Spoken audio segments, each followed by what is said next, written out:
Selamat pagi buat kita semua. Ada berapa yang kita baru ketemu minggu ini, saudara. Selamat pulang dari liburan. Senang bertemu dengan saudara semua kembali. Dan di minggu lalu kita udah bicara tentang apa yang bukan kerajaan Allah. Tentang apa itu? Firman Tuhan berkata minggu lalu bahwa kerajaan Allah bukan tentang makanan dan minuman. Saya mendorong saudara, kalau saudara belum ikutin khotbah itu, saudara bisa ikutin itu di YouTube gereja kita untuk belajar sesuatu yang baik sekali tentang itu. Di hari ini kita mau bicara tentang hidup dalam kebenaran. Dari seri kita tentang kingdom living, nilai-nilai kerajaan Allah yang mau kita hidupi sepanjang tahun ini. Itu bicara soal kingdom living, saudara. Sementara memang kita hidup di dunia di mana semua orang pengennya dianggap benar. Nggak ada orang pengen dianggap salah, betul nggak? Semua orang pengen dianggap benar. Dan ironisnya, semakin banyak orang bicara tentang kebenaran, yang terjadi seringkali adalah banyak relasi yang rusak. Semakin banyak orang yang bicara tentang kebenaran, kata-kata yang benar seringkali malah melukai.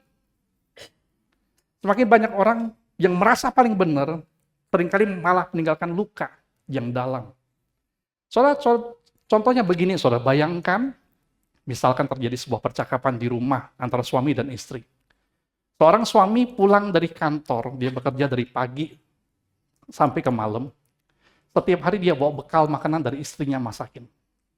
Di hari itu, suaminya pulang ke rumah, sampai ke rumah ngomong sama istrinya begini, "Mah, istriku, sayangku," apalah saudara sebutannya, masing-masing kita ya. Lalu ngomong begini, "Aku mau jujur ya, jangan marah ya. Aku cuma mau kasih masukan aja sih. Hari ini, makan siang kamu bikin itu asin banget. Kalau begini terus, aku bisa cepat mati." Saudara, mungkin maksudnya bercanda. Tapi karena lagi sedang capek, jadi nada bicaranya salah. Niatnya nggak begitu, tapi jadinya ngomongnya seperti itu. Wah, yang terjadi saudara, mungkin secara fakta, mungkin benar hari itu istrinya masak keasinan. Mungkin nggak sengaja ketuang garam kebanyakan. Atau mungkin tidak sempat lagi untuk nyicip, pagi itu sedang sibuk sekali, sedang sibuk nggak sempat cicip. Tapi yang terjadi adalah waktu suami mengeluh, dia berpikir sudah lelah seharian, dan kata pertama yang ngomong sama istrinya adalah, "Hari ini makanannya tidak enak." Suaminya lupa berpikir bahwa istrinya di rumah juga bukannya tedo makan. Ternyata istrinya di rumah juga ngapain? Mengerjakan banyak pekerjaan rumah yang tidak stop-stop, saudara. Betul nggak? Sementara suami pikir, "Aku udah capek, aku pulang ke rumah, aku mau ngomong sama istriku," tanpa berpikir panjang. Dan apa yang terjadi kemudian? Biasanya, masakan hari itu nggak enak, suasana di rumah jadi juga nggak enak. Dan suaminya bingung, ngapa ya jadi nggak enak ya? Kan aku cuma jujur, aku kan cuma kasih masukan. Salah ya jujur ya? Salah ya ngomong bener ya? Nah, yang kita mau pelajari hari ini adalah ada di kalimat ini, saudara. Untuk hidup dalam kebenaran, kita bukan cuma sekedar tahu apa yang benar, kita harus memikirkan bagaimana kebenaran itu dihidupi. Amin, saudara? Amin? Kalau sekedar tahu yang benar, semua orang biasanya tahu apa yang benar, apa yang salah. Betul nggak? Tapi yang lebih penting adalah bagaimana kebenaran itu harus dihidupi. Hal ini bisa terjadi di mana saja, bahkan terjadi di dalam gereja, di dalam pelayanan, di media sosial. Kebenaran yang bisa digunakan sebagai alat pertobatan dan pemulihan, seringkali malah digunakan sebagai pisau untuk melukai sengaja ataupun tidak sengaja. Kita harus waspada, saudara. Kita hidup di zaman di mana orang bisa berkata jujur tanpa kasih. Tegas tanpa kerendahan hati. Benar tanpa belas kasihan. Dan yang lebih berbahaya, hal-hal ini seringkali dibungkus dengan kalimat-kalimat yang rohani. Contohnya, kan itu sesuai firman Tuhan. Firman Tuhan kan jelas. Firman Tuhan kan jelas. Salah ya salah, benar ya benar. Kan aku udah sampaikan kebenaran firman Tuhan saja. Karena aku sayang sama kau, aku sampaikan. Apalagi yang ini, yang paling orang nggak suka biasanya. Itulah, kan kemarin sudah aku tegur, sudah aku ingetin. Nggak nurut kan? Jadi rusak kan, jadi kacau kan? Yang jadi pertanyaan adalah, apakah itu kebenaran yang dimaksud oleh kerajaan Allah? Apakah itu yang Tuhan mau waktu kita bicara soal kebenaran, hidup dalam kebenaran? Dan kita bersyukur bahwa Roma 14 ayat 17, saya berharap saudara bakal mulai hafal ayat ini, saudara. Ayat ini tidak terlalu susah dihafal. Roma 14 ayat 17, kita baca sama-sama. 1, 2, 3. Sebab kerajaan Allah bukan soal makan dan minum, tapi soal kebenaran, damai sejahtera, dan sukacita oleh Roh Kudus. Kita coba sekali lagi tanpa lihat depan, saudara. Mulai ya. Roma 17, 1, 2, 3. Sebab kerajaan Allah adalah bukan soal makanan dan minuman, tetapi soal apa? Kebenaran, damai sejahtera, dan sukacita oleh Roh Kudus. Dan firman Tuhan lewat Paulus, dia bagus sekali. Di dalam ayat ini, kata kebenaran yang dipakai adalah bicara soal diakoisni, yang secara umum tidak sekedar berarti benar secara moral. Kata kebenaran ini tidak sekedar berarti tidak bersalah. Kata diakoisni ini tidak sekedar berarti memenuhi standar hukum. Dalam arti aslinya, benar di sini mengandung pengertian yang lebih dalam, yaitu bicara soalnya loh, aku punya relasi yang benar dengan Tuhan. Ini bicara soal kebenaran yang hidup kita selaras dengan kehendaknya Tuhan. Ini bicara soal apa?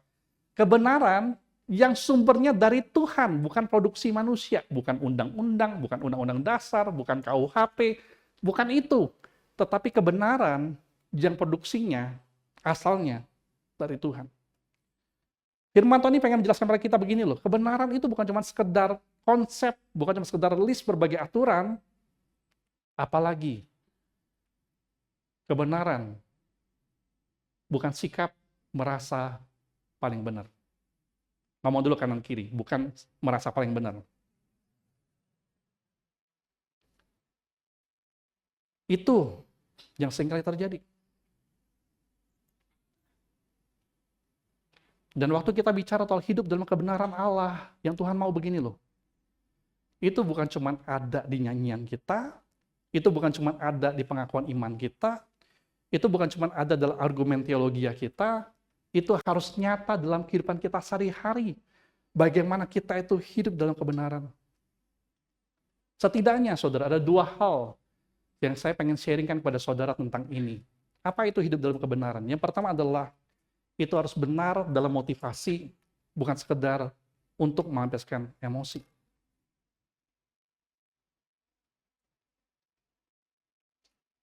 Kalau kita mau jujur, saudara,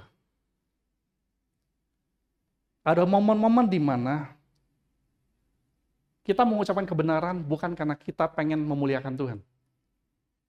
Kita mengucapkan kebenaran karena kita pengen meluapkan emosi kita. Kita bisa berkata benar, tapi dengan hati yang sedang marah, sedang tersinggung, sedang pengen buktikan diri, kalau aku udah salah, aku ini benar. Kita perlu belajar bahwa bagi Tuhan, kebenaran seharusnya tidak pernah dipakai untuk melampiaskan emosi. Kebenaran seharusnya tidak pernah dipakai untuk melampiaskan luka batin kita dengan dalih kita jujur secara rohani. Bagi Tuhan, motivasi menjadi penting karena Tuhan bukan cuma menilai apa yang kita katakan, tetapi mengapa kita mengatakannya. Sekali lagi, bagi Tuhan motivasi itu penting, karena bagi Tuhan adalah bukan cuma sekedar apa yang kita ngomong itu yang penting, tetapi mengapa kita mengatakannya. Saya menjadi kembali ingat, di dalam Alkitab kita ada kisah tentang suatu hari Yesus sedang ngajar. Saya udah pernah cerita sama saudara tentang kisah Alkitab ini beberapa bulan yang lalu, tapi saya mau ajak saudara lihat dari sisi yang lain. Yaitu ada seorang, waktu Yesus sedang mengajar, ahli Taurat dan orang Farisi membawa seorang perempuan yang ketangkap berbuat zina kepada Yesus. Saudara masih ingat cerita itu? Saya pernah sudah cerita sama saudara tahun lalu. Ada orang yang ketangkap berbuat zina. Seorang perempuan yang dibawa kepada Yesus di depan umum. Dan semua orang mengakui kok, secara hukum Taurat itu dosa. Itu jelas. Hukumnya jelas, pasalnya jelas, dosa itu nyata. Ahli Taurat dan orang Farisi datang kepada Yesus dengan memegang kebenaran itu. Ada orang berzina nih. Berzina menurut hukum Taurat itu dosa. Mereka merasa, oke nih, aku punya kebenaran nih. Aku bawa kepada Yesus nih. Tapi Yesus tahu persis motivasi mereka sesungguhnya apa. Mereka pengen apa? Mereka pengen menjebak Yesus dan mereka pengen mempermalukan perempuan yang berbuat dosa ini. Mereka ngomong sama Yesus di depan umum.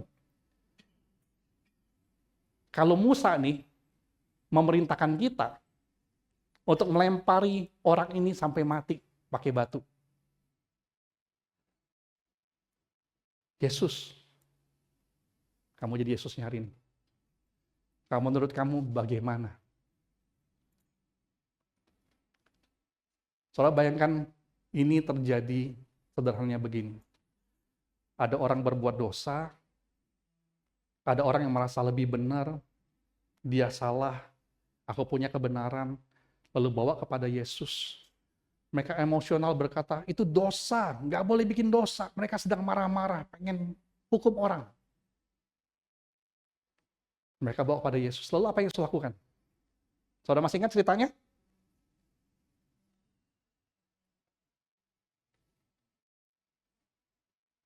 Masih ingat gimana ceritanya? Apa yang Yesus lakukan berikutnya? Apa? Sebelum itu yang kedua. Betul. Yang Yesus lakukan pertama kali adalah waktu ini lagi heboh, ricu, ribut, semua orang emosional. Apa yang Yesus lakukan? Yesus menunduk di tanah. Nggak tahu ngiseng main apa ya saudara ya. Dan diam dulu. Cukup lama. Sesudah itu, sudah diam, baru dia berdiri. Baru Yesus ngomong. Yesus tidak ngomong bahwa hukum Taurat salah. Yesus tidak ngomong bahwa tidak apa-apa lah, sekali-sekali fleksibel loh jadi wong. Jangan terlalu ketat. Yesus nggak ngomong begitu. Yesus tidak pernah mengaburkan dosa. Yesus cuman stop sebentar, bikin orang pause sebentar. Lalu Yesus berkata, sesuatu yang benar juga. Siapa di antara kamu yang tidak berdosa, hendaklah dia yang pertama melemparkan batu kepada perempuan ini. Saudara perhatikan ini, di kisah ini, Yesus tidak pernah mengaburkan dosa bahwa perempuan itu salah. Yesus cuma pengen tambahkan satu kebenaran. Oke, hukum Taurat benar. Betul hukumannya lempari dia pakai batu sampai mati. Betul, nggak salah. Tapi ada satu kebenaran juga. Siapa yang tidak berdosa, hendaklah dia yang pertama melemparkan batu. Yesus menggunakan kebenaran untuk membuka hati, meruntuhkan kesombongan, menghentikan kekerasan. Dan kita tahu kisahnya berikutnya adalah satu persatu mereka pergi, mulai dari siapa? Yang paling siapa? Mulai dari yang paling tua. Mereka pergi duluan, nggak jadi lempar batu. Mengapa? Karena mungkin yang paling tua sadar dia lebih panjang hidupnya, dosanya lebih banyak mungkin. Dia nggak berani lakukan itu. Lalu pergi. Dan apa yang Yesus lakukan berikutnya? Waktu sudah tinggal berdua. Yesus ngomong, aku pun tidak menghukum engkau, pergilah, jangan berbuat dosa lagi. Yang artinya, Yesus tetap ngomong perempuan ini berdosa. Mulai sekarang, aku ampuni kamu, jangan berbuat dosa lagi. Dia memberikan pemulihan.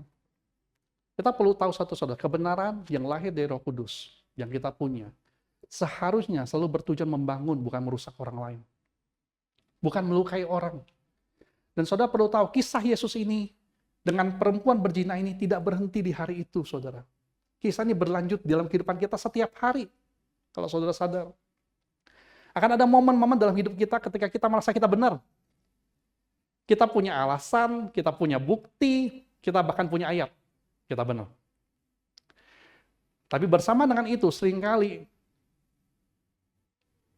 yang paling bahaya adalah waktu kita punya kebenaran dan kita emosional. Kita kebenar, tapi kita terluka, kita marah, kita kecewa. Di titik seperti itulah kebenaran menjadi bahaya, saudara. Saudara pernah ngerasa kayak begini? Aku ini benar, aku tidak salah.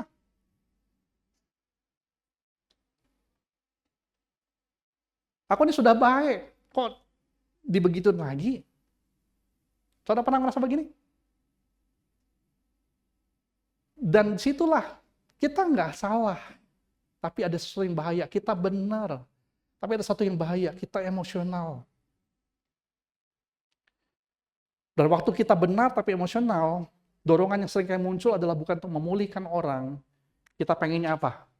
Kita pengen hukum orang lain, kita bahkan mungkin pengen hancurkan hidup orang lain, kita pengen secara jelas menyatakan, yang salah kau, aku benar, yang salah kau. Karena apa? Kita emosional. Dan di kisah ini, saya mengajak kita benar-benar belajar seperti Yesus. Di hari ini, sepanjang tahun ini, saya pengen saudara peka dengan suara Roh Kudus. Meskipun saudara benar, tapi waktu itu saudara emosional. Mari seperti Yesus, stop, pause, berhenti. Jangan lanjutkan apa-apa dulu. Bukan karena kita ragu kita salah atau benar, karena kita pengen memeriksa hati kita. Waktu setiap kali kita merasa kita paling benar dan paling terluka, mari kita jangan langsung bicara. Mudah nggak, saudara? Mudah nggak? Mudah? Sulit, betul nggak? Betul? Namun mari kita mengerti bahwa Roh Kudus seringkali bekerja bukan dengan menambah kata kita, tapi dengan menahan kata. Tiap kali kita merasa benar dan kita terluka, kita marah, dan kita mau balas, mari kita berhenti, pause, berdoa. Dan kalau kita sudah berdoa, kita tetap mau ngomong sama seseorang, mari kita pastikan kita bakal ngomong sesuatu yang tidak melukai atau menghancurkan dia atau pengen balas dia. Dan kalau masih belum siap, diam sementara waktu seringkali jauh lebih rohani daripada bicara benar tanpa belas kasihan. Inilah perbedaannya nilai kita dengan nilai-nilai dunia. Kita punya kingdom living, kita punya nilai kerajaan Allah. Yang Tuhan bilang sama kita begini, daripada kamu ngomong, bertindak, tapi mau melukai orang, menghancurkan orang, lebih baik stop, pause dulu, pastikan dulu. Kita pengen kebenaran, itu tidak dipakai buat senjata, buat melukai orang, tapi kebenaran dipakai untuk apa? Buat orang dibangun hidupnya. Amin, saudara? Amin? Gampang ini dilakukan sama pasangan kita? Susah. Sama anak kita? Susah. Sama karyawan kita? Susah. Susah banget. Tapi nanti kita lihat di ujung, saudara. Yang kedua adalah, hidup dalam kebenaran Roh Kudus adalah harus benar dalam motivasi. Yang kedua harus benar dalam relasi. Bukan sekedar pengen menang argumen. Alkitab tidak pernah mencatat bahwa tujuan memberi kita kebenaran adalah supaya kita membuat kita jadi hebat, lalu orang kalah debat. Firman Tuhan tidak pernah diberikan kepada kita supaya ada pemenang dan pecundang dalam percakapan, apalagi percakapan rohani, saudara. Kebenaran diberikan kepada kita adalah supaya apa? Membawa orang kembali kepada Bapa dan membuat kita mengasihi satu sama lain. Yang seringkali terjadi adalah begini, waktu kita lihat orang salah, sama kayak tadi para ahli Taurat, orang Farisi, dan orang-orang yang marah tadi, yang bawa orang kepada Yesus. Begitu melihat sesuatu yang salah, kita marah, lalu refleks kita apa? Ngomong dulu. Betul nggak? Kok ini salah? Dan waktu kita refleks begitu, kadang-kadang kita lupa. Emosional nih. Emosional nih, kita lupa. Jadinya apa? Kita mau ngomong kebenaran, tapi mempermalukan orang. Kita menyerang orang bahkan mungkin dengan ayat. Kita mungkin diam sebentar, tapi kita pikir, besok aku nak ngomong ya, aku kumpulin dulu bukti-buktinya apa, ini salahnya apa bayar. Kita mungkin berbicara dengan nada tinggi. Kita mungkin benar, tapi waktu caranya salah, yang terjadi adalah bukan orang jadi sadar dia salah. Kalau orang dilukai, kalau saudara dilukai, apa yang saudara bakal lakukan?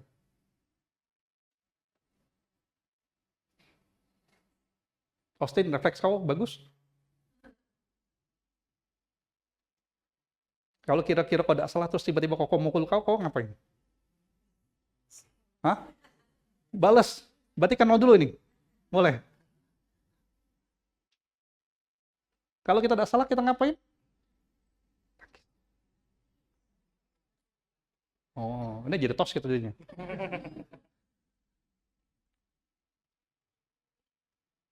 Kita juga begitu. Kalau kita nggak salah, mau dilukai orang, ya kita bertahan dong. Betul nggak? Karena terluka itu kita nggak mau, betul nggak saudara? Dan kita perlu sadar juga, kalau kita benar sekalipun, orang salah, tapi cara kita melukai orang, ya orang itu pasti mempertahankan dirinya, betul nggak? Betul? Betul saudara? Orang lain begitu, kita juga begitu.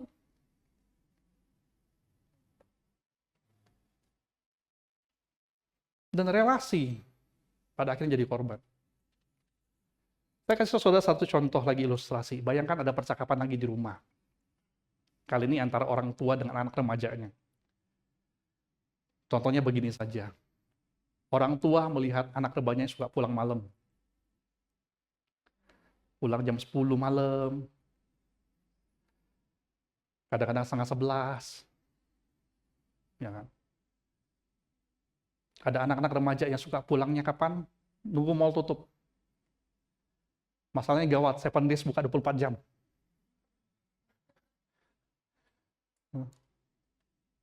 Lalu orang tuanya keberatan ngomong sama anaknya begini. Kamu jangan pulang malam. Itu nggak bagus, nggak baik. Bahaya. Lalu anak remajanya jawab apa? Aku udah besar, Pak. Aku udah besar, Ma. Aku bisa jaga diri. Mama tenang deh, aku tuh udah besar. Udah bisa jaga diri. Orang tuanya ngomong apa lagi sama anak remajanya? Jangan. Bahaya. Mamamu ini lebih tahu. Banyak kejadian. Malam-malam gitu pulang. Bahaya. Kalau anak jawab lagi, aku bisa jaga diri, Ma. Aku udah besar. Aku bukan anak kecil lagi. Lalu, yang terjadi, kadangkala, adalah orang tua kemudian mengeluarkan jurus pamungkas, ngomong kalimat yang paling final, tidak bisa didebat. Apa? Udah usah balik lagi. Oh, was-was kita di rumah, udah usah balik lagi. Pokoknya, kau harus nurut. Aku nih wong tua, kau anak. Aku lebih tua dibanding kau, aku punya banyak pengalaman. Tidak pakai lagi ngomong, aku sudah lebih banyak makan garam dibanding kau. Kan takut sekarang darah tinggi ya loh. Tidak berani ngomong gitu. Ngomongnya apa? Aku lebih tua, aku lebih ngerti, lebih punya pengalaman. Pokoknya kau harus nurut aku. Yang tahu Alkitab bakal kutip Alkitab ini. Firman Tuhan ngomong, hormati ayahmu dan ibumu. Nah, lalu akhirnya argumennya berhenti. Orang tuanya tampaknya menang. Aturan ditegakkan. Tapi yang seringkali terjadi setelahnya apa? Yang dulunya dekat jadi punya jarak. Yang dulunya terbuka jadinya apa? Mulai tertutup. Anak mungkin patuh. Kita sebagai orang tua menang argumen. Tapi dia nggak mau dekat-dekat lagi sama kita. Kalau kita pikir-pikir orang tua benar kok, nggak ada yang salah. Secara posisi sebagai orang tua dia benar, secara logika dia benar. Tapi waktu seringkali kebenaran dipakai untuk memenangkan argumen. Entah dengan pasangan kita, entah dengan anak kita, entah dengan siapapun. Relasi pada akhirnya jadi hancur. Dalam kerajaan Allah, saudara, ini penting. Dalam kerajaan Allah, kebenaran bukan soal siapa yang paling tepat, tapi siapa yang paling mencerminkan hati Kristus. Itu yang Tuhan mau. Yesus sendiri tidak datang untuk memenangkan perdebatan. Betul nggak? Yesus itu, kalau secara firman Tuhan bilang, waktu umur dia 12 tahun, dia sudah bisa debat dengan para ahli Taurat dan orang Farisi. Sudah bisa bertanya jawab, diskusi, umur 12 tahun. Yesus itu jenius. Dia pintar banget. Tapi waktu dia sudah masuk ke dalam dunia pelayanan, Yesus tidak datang untuk memenangkan perdebatan. Yesus datang untuk mendekatkan kembali manusia kepada Bapa. Kita perlu sadar, kebenaran tidak pernah jadi masalahnya. Tapi cara kita menjalankan kebenaran itu dalam relasi-relasi kita, itu seringkali jadi masalah. Betul nggak? Kebenaran selalu benar, nggak ada jadi masalah. Caranya yang seringkali jadi salah. Dan apakah itu berarti akhirnya, sudahlah kalau itu aku diam belah supaya damai, supaya relasi baik-baik saja, diam belah, gak usah ngomong. Pendem dalam hati. Nggak juga. Karena kalau kita diam saja, kita nggak nyampaikan kebenaran juga. Tapi begini, kita nggak harus korbankan kebenaran demi jaga perasaan. Tapi kita juga tidak usah mengorbankan relasi demi menyatakan apa yang benar.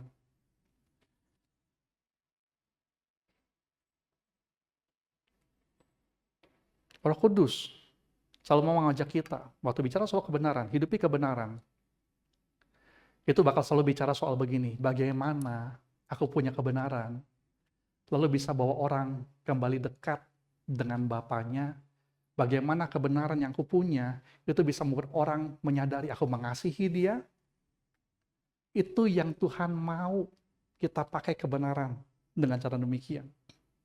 Tapi waktu kebenaran dipakai untuk merendahkan sesama manusia, itu pasti bukan yang Tuhan mau untuk kita lakukan. Waktu kita menyampaikan kebenaran dengan nada meremehkan, karena dia lebih muda. Waktu kita menghakimi orang, karena dia punya dosa yang kelihatan, kita tidak kelihatan. Waktu kita merasa lebih rohani, lebih senior, Tuhan tidak pernah mau kita pakai kebenaran untuk merendahkan orang. Mari saudara kita sadar, Roh Kudus membentuk kita untuk memperlakukan sesama, bukan sebagai objek bukan sebagai objek koreksi, tetapi sebagai pribadi yang harus kita kasihi dan membuat dia bisa semakin mengasihi Allahnya, Bapa yang di surga. Itu yang Tuhan mau. Yesus karena itu tidak pernah menyediakan kebenaran, karena dia mengerti. Yesus mau mengajar kita bahwa Allah menegur dosa tanpa harus menghancurkan orangnya, saudara. Waktu saya tulis khotbah ini, saya jadi ingat tentang Raja Daud. Raja Daud tentu saja bukan raja yang sembarangan. Dia adalah pahlawan nasional. Dia terkenal karena dia mengalahkan Goliat. Dia berhasil mempersatukan kerajaan Israel. Bahkan penjahat, kalau saudara baca kisah itu di Alkitab, bahkan ada penjahat-penjahat yang mau tunduk sama Daud. Saking hebatnya dia sebagai pemimpin. Saudara bayangkan nih, kalau saudara bisa begitu hebat jadi pemimpin, sampai penjahat pun mau ikut, mau nurut. Itu Daud, luar biasa. Dia berhasil mempersatukan kerajaan Israel. Dia adalah pemazmur yang dipakai Tuhan buat banyak mazmur dan pujian. Namanya harum. Otoritasnya kuat, pengaruhnya besar. Secara manusia, figur seperti Daud yang begitu hebat, begitu tinggi, begitu harum, bakal jadi orang yang sangat sulit dikoreksi. Biasanya, betul nggak? Dan waktu Daud sedang hebat-hebatnya, sedang jaya-jaya sebagai raja, dikatakan suatu hari dia jatuh dalam dosa yang kelihatan. Saya nggak mau dosa yang bersalah, kita ngomong aja dosa yang kelihatan. Apa itu? Dilihat Batseba, dia berzina dengan Batseba, dan untuk menutupi dosa itu, dia ngapain? Dia bunuh suaminya Batseba. Namanya siapa? Uria. Oh, udah pinter banget nih. Tepuk tangan buat kita semua. Luar biasa loh. Saya pikir gak ada yang tahu, ternyata banyak yang tahu. Puji Tuhan, saudara. Uria. Yang jadi pertanyaan adalah, itu kelihatan, pasti udah kelihatan. Semua orang pasti mikir kalau Irwan jadi panglima perangnya, saya Raja Daudnya, tiba-tiba disuruh kasih perintah. Kamu tolong ya, kirim Uria, taruh paling depan di peperangan. Pasti mikir kan, salah apa Uria ini? Mau apa dia kan? Gitu. Semua orang pasti bakal tahu ada yang salah. Itu kelihatan banget, saudara. Jadi pertanyaan adalah, kalau begitu banyak orang tahu Daud salah, siapa yang berani tegur Daud?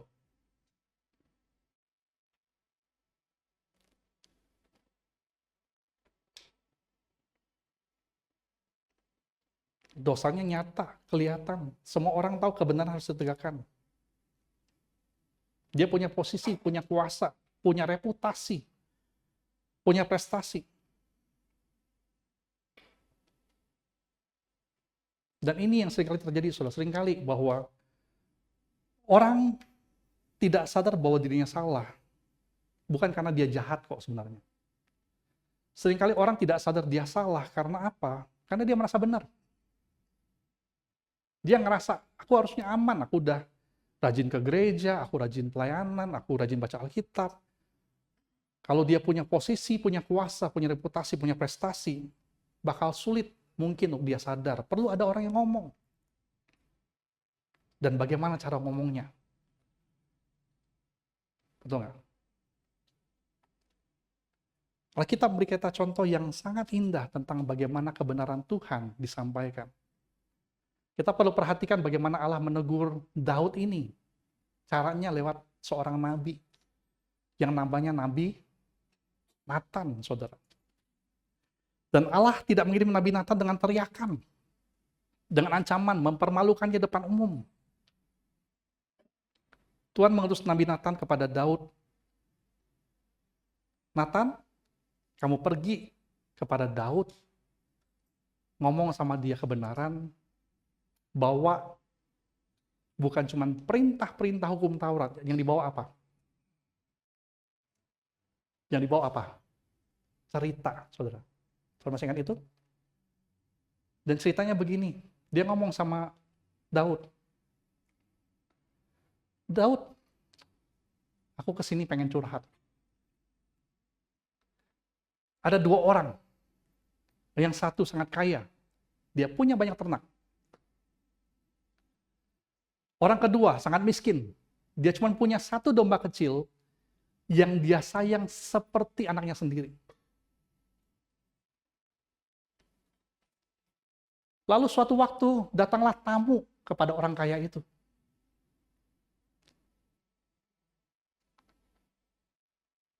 Dia mau jamu tamunya itu. Dan celakanya, orang kaya ini, dia tidak mengambil daripada apa yang dia punya, ternak sebanyak itu, dia nggak ambil. Apa yang dia ambil? Domba kecil milik yang miskin ini. Dirampasnya, lalu dimasaknya, lalu diberikan kepada tamu tersebut. Raja Daud yang dengar kisah itu lalu ngomong apa? Salah ini. Orang itu harus dihukum. Jahat ini. Dosa ini. Baru Nabi Nathan ngomong, kaulah orangnya. Saudara bayangkan saudara jadi Daud, saudara. Sampai hari ini, saudara, tidak ada orang ngomong sama saya pakai perumpamaan seperti itu. Belum ada sampai hari ini. 18 tahun pelayanan, belum pernah. Tapi saya bayangin kalau saya jadi Daud, tadi sudah merasa paling benar, nggak sadar salah, dengar cerita, lalu setuju bahwa itu salah. Lalu pada akhirnya dia ngomongin, akulah orangnya. Itu rasanya pasti campur aduk. Betul nggak? Betul? Wih, ternyata aku wongnya. Ternyata aku yang bikin dosa itu.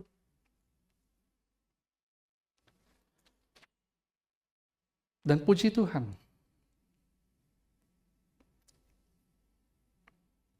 waktu Nathan datang,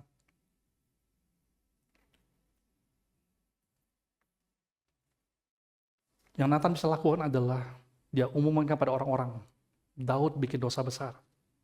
Tapi enggak. Nathan datang kepada Daud. Bukan untuk mempermalukan dia, bukan untuk menghancurkan Daud, tapi untuk menyadarkan dia. Dan hasilnya luar biasa. Daud tidak membela diri, dia nggak salahkan orang lain, dia nggak cari alasan, dia nggak ngomong aku raja loh, masa kau berani ngomong gitu sama aku? Hasilnya adalah Daud berkata, aku telah berdosa kepada Tuhan. Dan di kisah itu, saudara, kita belajar banyak hal penting. Bahwa dosa diampuni tidak. Waktu Daud bilang sama Tuhannya, aku telah berdosa kepada Tuhan. Tuhan ampuni nggak dosanya? Tuhan ampuni. Konsekuensinya tetap ada. Cuman ini yang terjadi, saudara perlu perhatikan bahwa Daud, begitu dia bikin dosa, begitu dia ditegur, Tuhan tidak menghancurkan Daudnya. Bahkan Tuhan memulihkan hatinya Daud supaya dia jadi sadar bahwa aku tidak sadar nih selama ini aku bikin dosa. Aku keenakan nih jadi raja. Aku keenakan nih dengan prestasi, dengan reputasi. Aku bersyukur ada orang yang mau tegur aku. Dan dia bertobat. Dan itulah yang terjadi, saudara. Yang Tuhan mau terjadi dengan kita. Saudara, kalau saudara malam ini, saudara masih bingung mau baca Alkitab apa. Saya berdoa bahwa sepanjang tahun ini semakin banyak orang yang baca Alkitab lebih banyak, lebih rutin, saudara. Nah, kalau malam ini saudara bingung masih mau baca apa, malam ini saudara boleh baca Mazmur 51. Ini adalah Mazmur yang ditulis oleh Daud. Waktu dia ngaku dosanya. Cara dia ngomong sama Tuhan. Cara dia mengakui dosa. Cara dia bertobat. Itu indah sekali. Cara dia bersaksi bagaimana Tuhan itu baik. Meskipun aku banyak dosa, aku banyak salah, Tuhan pulihkan aku. Saudara bisa temukan itu. Mazmur 51. Baca deh malam ini. Dan di situ kita belajar bahwa kebenaran memang tidak pernah Tuhan mau kita pakai sebagai senjata untuk menghancurkan orang lain, merusak relasi. Tapi harusnya menjadi cahaya, menyadarkan, dan memulihkan orang kepada Tuhan. Penutup, saudara. Dua hal ini. Hidup dalam kebenaran artinya adalah benar dalam motivasi, benar dalam relasi. Sulit nggak, saudara? Sulit. Ya. Lebih mudah memenangkan argumen daripada memenangkan hati. Lebih mudah membuktikan kita benar daripada bingung gimana caranya supaya relasi baik. Dan kalau kita akui dengan rendah hati, ini bukan cuma sulit. Ini mustahil kita lakukan kalau dengan kekuatan kita sendiri.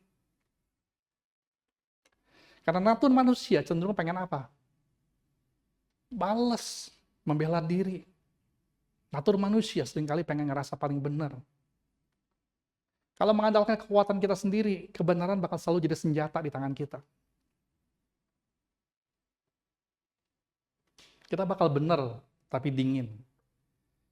Kita bakal tepat, tapi melukai. Dan kita syukur kepada Tuhan, firman Tuhan ini, Roma 14 ayat 17, mengatakan bahwa kebenaran itu, damai sejahtera itu, sukacita itu oleh siapa? Oleh? Ayo hafal nggak tadi ayatnya? Roma 14 ayat 17, sebab kerajaan Allah adalah bukan soal makanan dan minuman, tetapi soal kebenaran, damai sejahtera, sukacita oleh siapa? Oleh Roh Kudus. Kita bersyukur begini, kalau tergantung kita mah, kita nggak diperlakukan dengan dengan adil, kita pengen bales lah. Lebih gampang.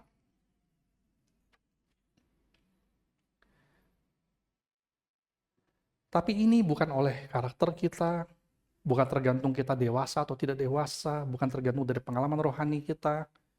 Tapi firman Tuhan bilang gini loh, oleh Roh Kudus, kalau kita bergantung kepada Dia, kalau kita hidup melekat kepada Dia, Allah kita, Roh Kudus yang bakal melunakkan hati kita ketika kita pengen menghakimi. Roh Kudus yang bakal menahan lidah kita waktu kita pengen menyerang balik. Roh Kudus yang bakal mengarahkan kita untuk memilih pemulihan daripada pembalasan. Tanpa Roh Kudus, saudara, kita bisa berkata benar. Tapi hanya oleh Roh Kudus kita bisa hidup benar dengan kasih. Ini yang Tuhan mau. Dan kita bakal belajar sepanjang tahun bagaimana kita bisa hidup oleh Roh Kudus.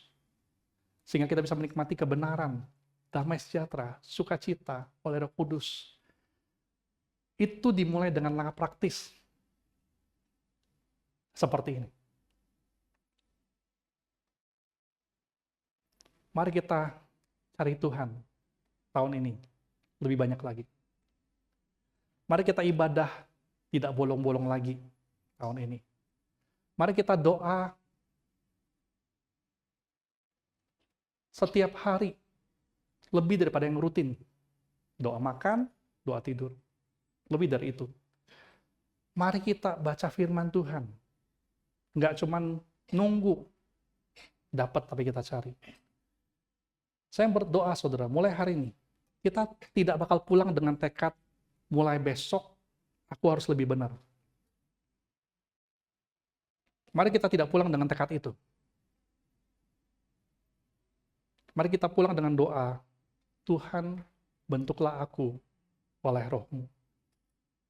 Karena waktu Roh Kudus memimpin hidup kita, kebenaran yang sulit itu, yang mustahil itu, bakal kita bisa hidupi kalau kita dekat terus dengan Tuhan. Itu bakal menjadi kehidupan kita. Itu bakal jadi kingdom living-nya Tuhan untuk kita. Itu yang harus kita pilih sepanjang tahun ini. Amin, saudara? Mari kita berdoa.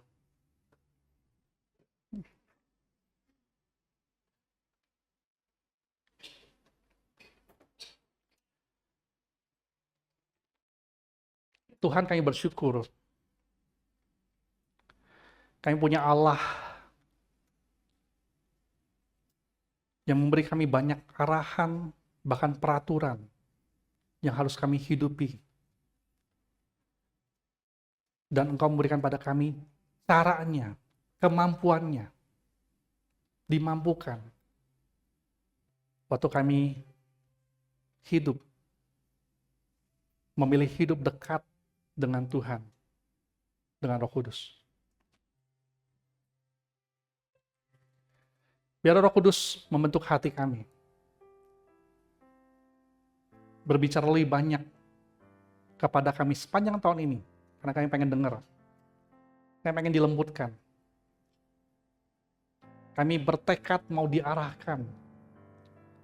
Bukan oleh kepintaran kami, bukan oleh kehebatan kami, tetapi oleh Roh Kudus. Kami bersyukur Tuhan Kau ada untuk kami. Kau adalah jalan dan kebenaran dan hidup. Tuhan tolong kami menyadari setiap waktu bahwa Engkau ada untuk kami Tuhan. Kasih-Mu ada untuk kami Tuhan. Dan kami mau hidup mengasihi Tuhan dengan nyata juga setiap hari. Ini kami Tuhan Yesus, tolong kami karena kami selalu butuh pertolongan Tuhan. Tuhan Yesus kami berdoa sama kita katakan, Amin. amin.